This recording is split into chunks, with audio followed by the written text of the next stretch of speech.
Good morning. আজকে সকাল থেকেই ব্লগটা স্টার্ট করলাম। আমি এখন আছি বরিশালে, তোমরা অনেকেই জানো। তো দেখো, সকালবেলা উঠেই আমরা ব্রেকফাস্ট করে নিলাম। ব্রেকফাস্ট করে নেওয়ার পরে মোটামুটি সবাই রেডি হয়ে নিয়েছি। তো ওই দেখো পাপার চোখ মুখগুলো একটু কেমন লাগছে, সারাদিন কালকে জার্নি হয়েছে। দেখো আমি রেডি হয়ে গেছি, দিদিও রেডি হয়ে গেছে।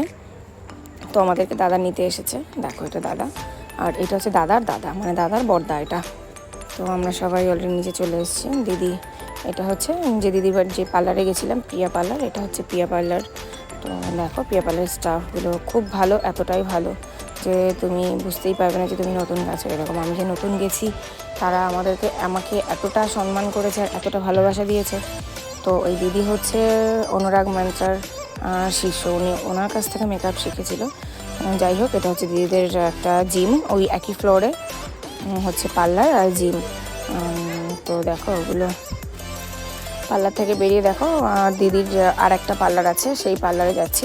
এই যে ভদ্রলোকের সঙ্গে কথা বলছিলাম, ওটা হচ্ছে ছোটদির হাজব্যান্ড।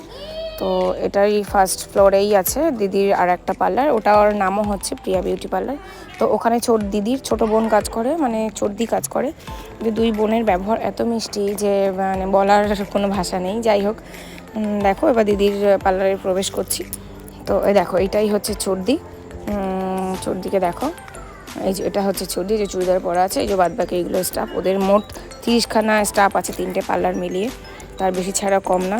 তো দেখো এটা এই মিরারটা ওই পার্লারেও আছে, এই পার্লারে আছে, সেম দুটো মিরার আর একই পার্লার, মানে দুটো পার্লারেই রয়েছে। তো এটা হচ্ছে দিদিদের বাড়ি। এটা হচ্ছে মানে বড়দি, মানে যার পার্লার অ্যাকচুয়ালি তার বাড়ি এটা, তার শাশুড়ি এটা। মানে এই কাকিমাটা এত ভালো, কি বলবো। দেখো তারপরে আমাদেরকে খাওয়া দিয়ে দিয়েছে, আমরা খেতে বসে গেছি, ভাই খাচ্ছে, আমি বাবাকে খাইয়ে দিচ্ছি। তো কাকিমা বাবাকে খাইয়ে আমি খাচ্ছি। তো কাকিমা দাঁড়িয়ে আছে আমাদেরকে, মানে এতটা যত্ন করেছে যেন আমি তাদের অনেক ক্লোজ। তারপরে প্রসাদ দিলাম, প্রসাদ খেলাম। তো তারপরে ওরা ভাই আর সবাই যে ঘরে রেস্ট নিচ্ছিল, আমি দেখো মেকআপে বসে পড়েছি, কারণ বিকেলে আমার লাইভ আছে। আমি যে কাজের জন্য গেছি সেই কাজটাই হচ্ছে লাইভে আমাকে ওদের পার্লারের হয়ে আমাকে কাজে নিয়ে গেছে। তো তারই প্রমোশনের জন্য আমাকে যেতে হয়েছে। দেখো মেকআপটা এত সুন্দরভাবে করেছে, তোমরাই দেখে বলো মেকআপটা কেমন হয়েছে। তো খুব এখানকার স্টাফগুলো এত ভালো যে মনে হবে যেন তোমার সঙ্গে অনেক পরিচিত, অনেক দিনের পরিচিত। তো মোটামুটি সবার বিহেভিয়ার, আমি গেছি, আমাকে সব কটা সার্ভিস এত ভালোভাবে দিয়েছে, খুব যত্ন সহকারে এই পার্লারের সার্ভিসগুলো দেয়। যাই হোক, এবার দেখো আমার মেকআপ লুকটা আস্তে আস্তে কমপ্লিট করা হচ্ছে। তো এই দিদিটা যে আমার কাজ করছে, ইনি হচ্ছে বাঙালি। তো ইনি দেখো খুব সুন্দরভাবে কাজ করছে।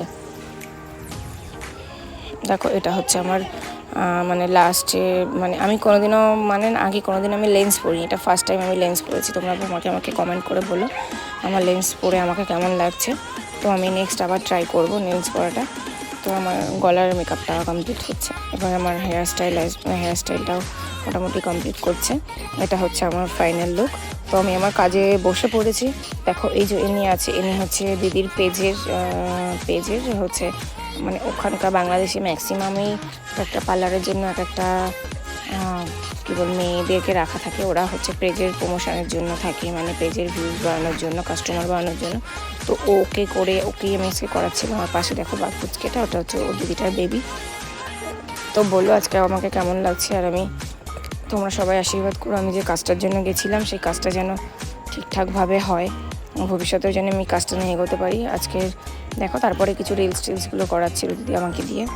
তো আজকের ব্লগটা এই পর্যন্তই। ভালো লাগলে লাইক, শেয়ার অ্যান্ড কমেন্ট করে দেবেন, সাবস্ক্রাইব করতে ভুলবেন না কিন্তু বন্ধুরা। Tata, bye bye.